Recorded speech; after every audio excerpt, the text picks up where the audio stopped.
All right. Well, the third question was actually in response to one of the practices we often include at the end of our first workshop. And we encourage participants to practice naming people by their key social groups. And we use an example here. Tina, a white, able bodied cis woman, went to the store. And we encourage participants as they're doing this to notice their own as well as others' level of discomfort or of comfort or discomfort. And we often get this question around the struggle and the discomfort with hyper identifying people by these categories, and pushback on what one participant has said. Well, I'm not sure I want to try to guess the gender identification and sexual orientation of the person I pass by in the store. I really just want to see people as people, and that it is really cool we don't all look alike. Why is it that bad to enjoy the difference and consider everyone a child of God? So it's really hard to explain this one without the context of going through our first workshop.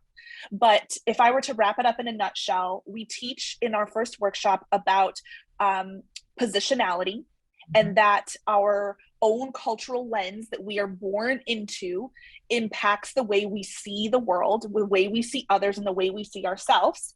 And that positionality impacts the way we see others' struggles or others' advantages. And so, for example, as an able-bodied person, I might not even really see the struggles that people with disabilities face, because society has been structured to accommodate the way I use my body. And so we also talk about individual different ideologies that are harmful. And one of those ideologies being individualism, this idea or this falsehood that we are separate from the society's, the way that we are socialized in society, that we can be separate from that. But indeed, we are not separate from that. And we are all socialized in a given place and time. And we are socialized to prioritize the individual above the collective. And so what we're trying to get participants to realize is that when we talk about social justice or racial justice, we're not talking about individual acts of racism.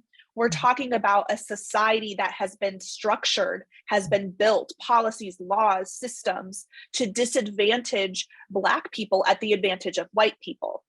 And so this exercise actually was taken from the book Is Everyone Really Equal? By Aslam Sensoy and Robin DiAngelo. And so we use their 5 guidelines and some of the exercises that they have used in that book.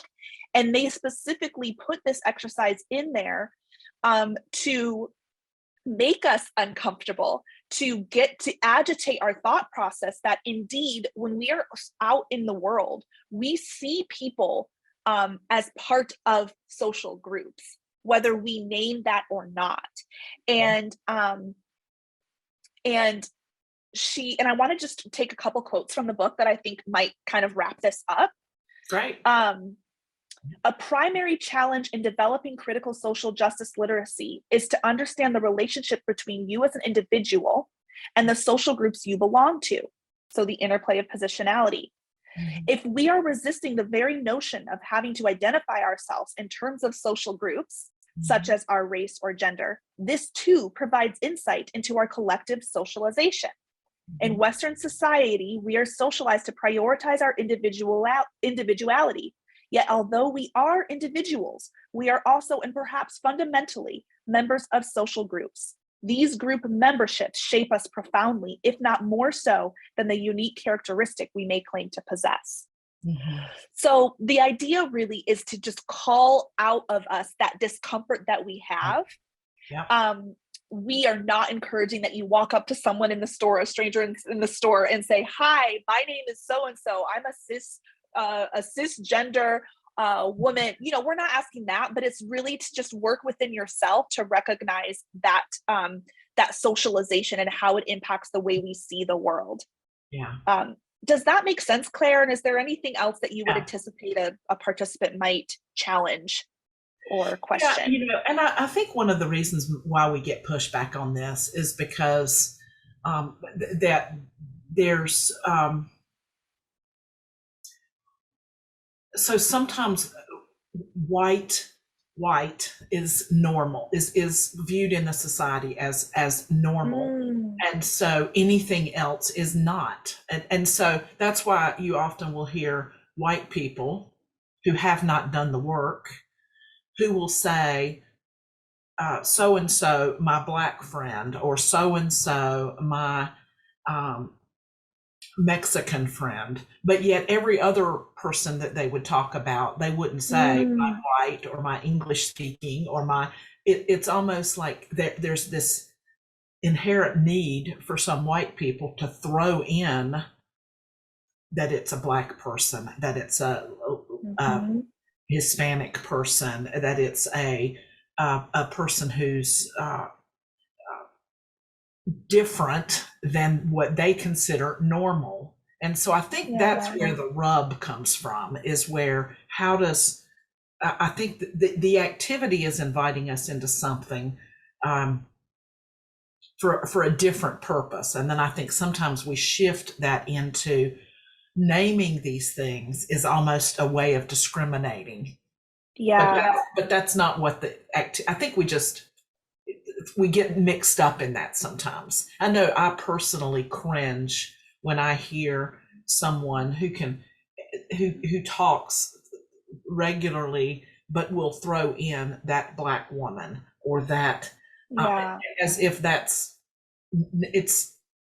but would never throw in that white person. So it's like, why are you othering that person by putting that language in there? So I think that's where the discomfort comes, is for those of us that are trying not to other people.